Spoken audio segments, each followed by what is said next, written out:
എല്ലാരും ഒരുമിച്ച് വരുന്നത് പറഞ്ഞു. പൊതുവെ ഇപ്പൊ സിനിമ എന്ന് പറഞ്ഞ പുറത്തുനിന്ന് എല്ലാരും അങ്ങോട്ടും ഇങ്ങോട്ടും അടിയുന്ന രീതിയില്ല. അത് അങ്ങനെയാണ്, മലയാളി അങ്ങനെ തന്നെയാണ്, മലയാളി അങ്ങനെയാണ്, അതാണ് മലയാളി സ്വഭാവം. നിങ്ങളത് മലയാളി ഒരു ആവശ്യം വരുമ്പോൾ, ഞാൻ ചേംബറിൽ സംസാരിച്ചു, അത് ഞാൻ ലെറ്റർ ഇവിടെ കൊടുക്കുന്നതിന് മുമ്പ് സജീവ് നന്ദിയായിട്ട് അവിടെ സംസാരിച്ചത്. നമ്മൾ കൂടെ ഉണ്ടെന്ന്, കാരണം അവർ നേരത്തെ നമ്മുടെ കൂടെ വന്നിട്ടുണ്ട്. ഞങ്ങളുടെ ഫെസ്റ്റിവൽ തുടങ്ങുന്ന സമയത്ത് അന്ന് ഈ 2005 ഞാൻ ഫെസ്റ്റിവൽ തുടങ്ങുമ്പോൾ അന്ന് മാഗ്ഡേ ഉള്ളൂ. അന്ന് ഫിലിം ചേംബറും മാഗ്ഡയും നമ്മുടെ കൂടെ വന്നിട്ട് എപ്പോഴും വന്നിട്ട് എല്ലാ കാര്യത്തിനും കൂടെ ഉണ്ടായിരുന്നു.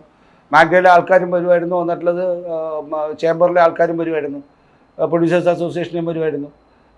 അന്ന് തൊട്ട് അന്നുണ്ടായിരുന്ന ഒരുപാട് പേര് തുടക്കകാലത്ത് നമ്മുടെ കാര്യത്തിന് വേണ്ടി സഹായിച്ചിട്ടുണ്ട്. ഇപ്പം അന്ന് പാലക്കാട്ടിലെ തിയേറ്റർ ഓണറൊക്കെ ആയിരുന്നു അന്നത്തെ ചേംബറിൻ്റെ പ്രസിഡൻ്റൊക്കെ വന്നിട്ടുള്ള.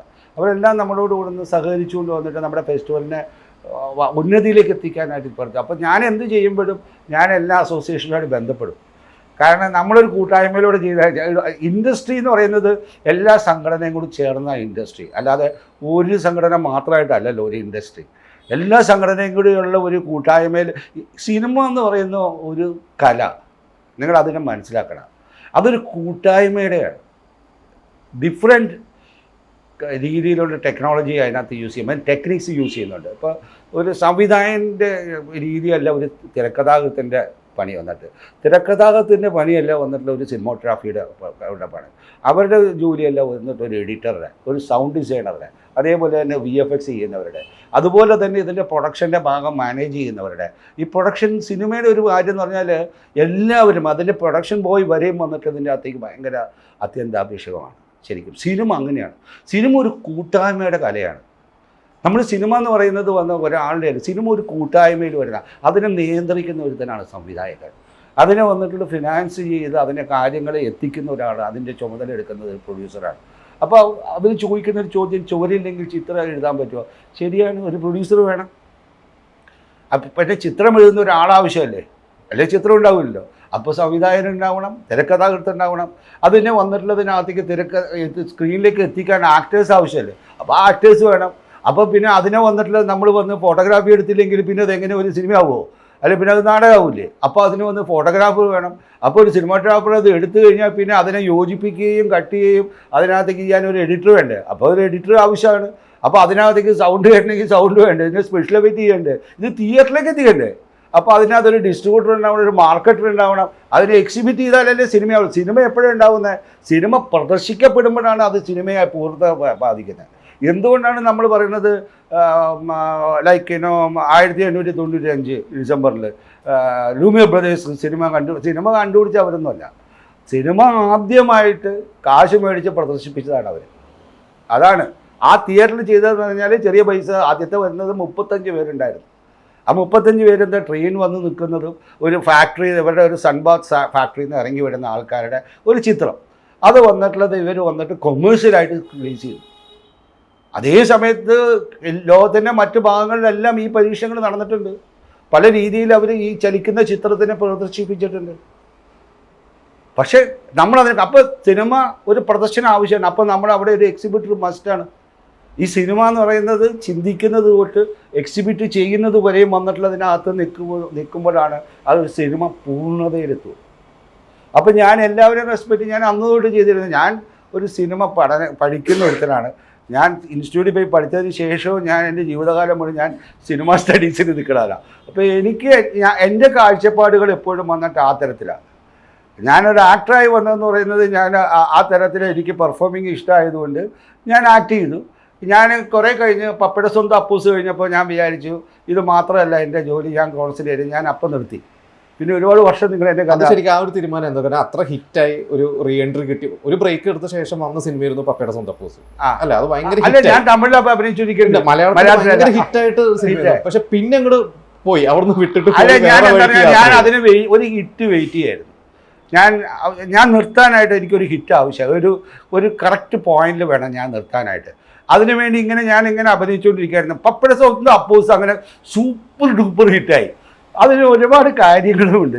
എനിക്കതിന് അത് നിർത്താൻ, ആ പടത്തിനകത്തോടു കൂടി വന്നിട്ട് ഇത്ര ക്രൂരനായ ഒരുത്തനില്ല എന്നുള്ള രീതിയിലേക്കായി. അന്ന് ജനം ഈ തെലുങ്കിൽ പോയിട്ട് ആൾക്കാരെ അടിച്ചില്ലേ, അതുപോലെ തന്നെ. അപ്പോൾ എന്താ പറഞ്ഞാൽ എൻ്റെ അമ്മ ഇവിടെ നിന്ന് അറിയപ്പെടുന്നൊരു ഡോക്ടറാണ്. അപ്പോൾ അമ്മയുടെ പേഷ്യൻസ് വന്നിട്ട് പറയുക ഡോക്ടർ എത്ര പാവ, മകൻ എത്ര ദുഷ്ടനാണ്. അമ്മ ചിലപ്പോൾ ഒന്ന് കരഞ്ഞിട്ടുണ്ട്. ഇങ്ങനെ എല്ലാവരും മുമ്പിൽ വെച്ച് പറയുമ്പോഴത്തേക്ക് അത് ഈ സിനിമ കണ്ടിട്ടാണോ? പപ്പയുടെ സ്വന്തം അപ്പോസ് കഴിഞ്ഞ ഒപ്പം നടന്ന കാര്യമാണ് ഞാൻ പറയണേ. അപ്പോൾ അത് കുറച്ച് ദിവസമൊക്കെ കേട്ടപ്പോൾ ഞാൻ വിചാരിച്ചു ശരി, ഞാൻ എൻ്റെ ഒരു കാര്യം ഇങ്ങനെ രോഗി ഇച്ഛിച്ചതും പാല് വൈദ്യം കൽപ്പിച്ചതും പാലെന്ന് പറഞ്ഞാൽ എല്ലാവർക്കും ഇഷ്ടമായി, കുഴപ്പമില്ല, ആരും ചോദിക്കുന്നത് നീ ഞാൻ നിർത്തിയെന്ന്. അപ്പോൾ ഞാൻ പറഞ്ഞു ഞാൻ ഞങ്ങളുടെ ഫാമിലി ബിസിനസ്സിലേക്ക് മാറിയിട്ട് ഞാൻ എൻ്റെ ക്രിയേറ്റിവിറ്റി അവിടെ യൂസ് ചെയ്യാൻ തുടങ്ങി. ഞാൻ വേറൊരു മേഖലയെ പഠിക്കാൻ തുടങ്ങുകയായിരുന്നു. അതെൻ്റെ വേറൊരു രവീന്ദ്രൻ്റെ കാലഘട്ടം. ഞാൻ എൻ്റെ ജീവിതത്തിൽ എപ്പോഴും അങ്ങനെ ഒരു കാലഘട്ടത്തിൽ മാറ്റമുണ്ട്. ഞാൻ ഇൻസ്റ്റിറ്റ്യൂട്ടിൽ പോയി ജോയിൻ ചെയ്യുന്നത് വരെയുള്ള രവീന്ദ്രൻ ഞാനല്ല. ഞാൻ അതിനു മുമ്പ് വെറും MGR സിനിമ മാത്രം കണ്ടിരുന്ന ഒരുത്തനെ, വെറും MGR സിനിമ, ഇടിയുണ്ടോ എത്രയുണ്ടോ ആ സിനിമകൾ മാത്രം പോയി കണ്ടിരുന്ന ഞാൻ ഇൻസ്റ്റിറ്റ്യൂട്ടിൽ പോയതിന് ശേഷം ഞാൻ ആദ്യം കണ്ട സിനിമ എന്ന് പറഞ്ഞാൽ റോഷ്മാൻ ഗേറ്റ, ക്രോസോയുടെ അത്രയും കൺഫ്യൂസ്ഡ് സിനിമയാണ്. ഞാൻ നമ്മൾ ഇങ്ങനൊരു സിനിമയാണ്. അപ്പോൾ അന്നത്തെ ദിവസം ചർച്ചയുണ്ട്. അപ്പോൾ ആ ചർച്ചയിൽ ഞാൻ പങ്കെടുക്കുമ്പോഴാണ് സിനിമയ്ക്ക് ഇങ്ങനെയൊരു മുഖമുണ്ടെന്നുള്ളത് ഞാൻ മനസ്സിലാക്കുന്നത്. അപ്പോൾ പിന്നീട് ഞാൻ ഈ പറയുന്ന മാസ്റ്റേഴ്സിന് സിനിമകൾ പഠിക്കാനും അതിനുവേണ്ടിയുള്ള നെട്ടോട്ടായി എൻ്റെ ഇൻസ്റ്റിറ്റ്യൂട്ട് പഠന കാലത്തേക്ക്. അത് എനിക്കുള്ള യാത്രയിലൂടെ വന്നിട്ടുള്ളത് വളരെയധികം വന്ന് ഗുണം ചെയ്തു. ഞാൻ ആ വഴിയിലേക്ക് വന്നു. ഞാൻ ആ സമയത്ത് അഭിനയിച്ച എൻ്റെ പടം, ഞാൻ അഭിനയിച്ച ഞങ്ങളുടെ ഇൻസ്റ്റിറ്റ്യൂട്ടുകാർ ചെയ്ത ഒരു പടമായിരുന്നു. ക്യാമ്പസിലെ പുതിയ ആൾക്കാരെ വെച്ചിട്ട് ചെയ്യുന്ന എല്ലാ പടവും. ആ പടം ഭയങ്കര ഹിറ്റായി, ഒരു ചരിത്രം സൃഷ്ടിച്ചു. ഒരു തലേ രാഗം.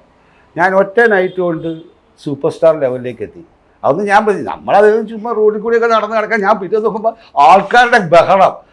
നമ്മൾ വരുന്നിട്ട് വണ്ടി ഏതാണെന്നറിയാൻ വേണ്ടിയിട്ട് ഞാൻ പനമെടുത്ത് വണ്ടിയിൽ പോയപ്പോൾ ആ നീളത്തിൽ മുഴുവൻ റോഡ് ബ്ലോക്ക് ചെയ്തൊക്കെ അവർ സൈക്കിൾ ഇട്ട് അതിൻ്റെ ഓരോ വണ്ടിയിലും ചെക്ക് ചെയ്തിട്ട് അവർ വിടുക.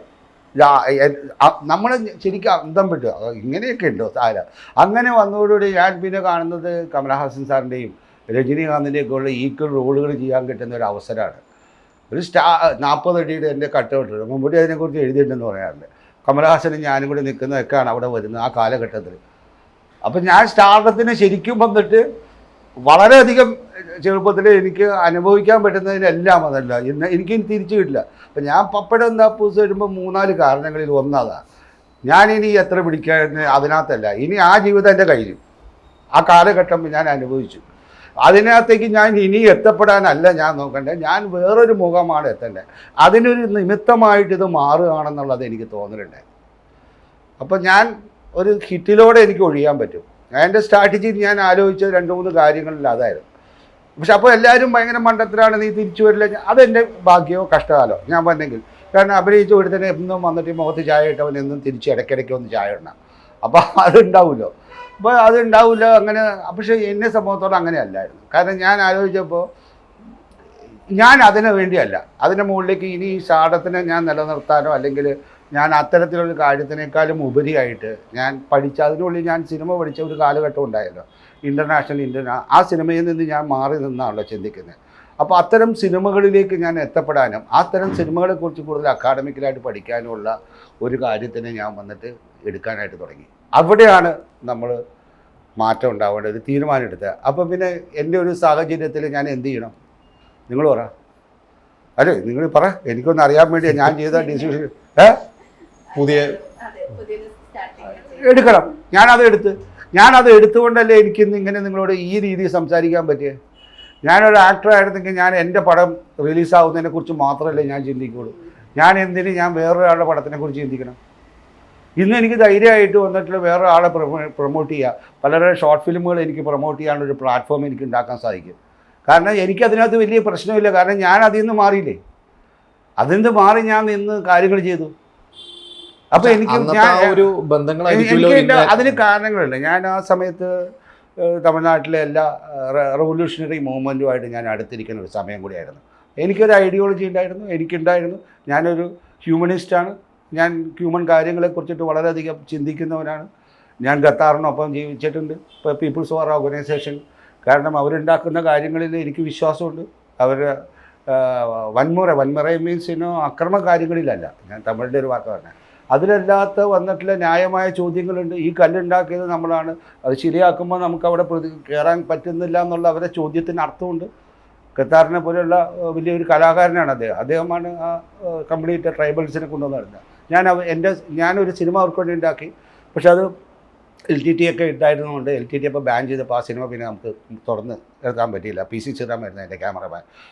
കാരണം ഞാൻ LTTയുടെ കാര്യങ്ങളിൽ എനിക്ക് സിമ്പതി ഉണ്ടായിരുന്ന ആ സമയത്ത് ഇവരുടെ ഈ വൻമുറയിലല്ല, മീൻസ് ആക്രമണത്തിലല്ല, അവർ ചോദിച്ചൊരു ചോദ്യമുണ്ട്. കാരണം മരിച്ചു കിടക്കുന്ന മകൻ്റെ മുമ്പിൽ കരയാൻ പറ്റുന്നില്ല ജീവിച്ചിരിക്കുന്ന മകനെ രക്ഷപ്പെടുത്താൻ. ആ അമ്മയുടെ കരച്ചിൽ നമ്മൾ അറിയാം.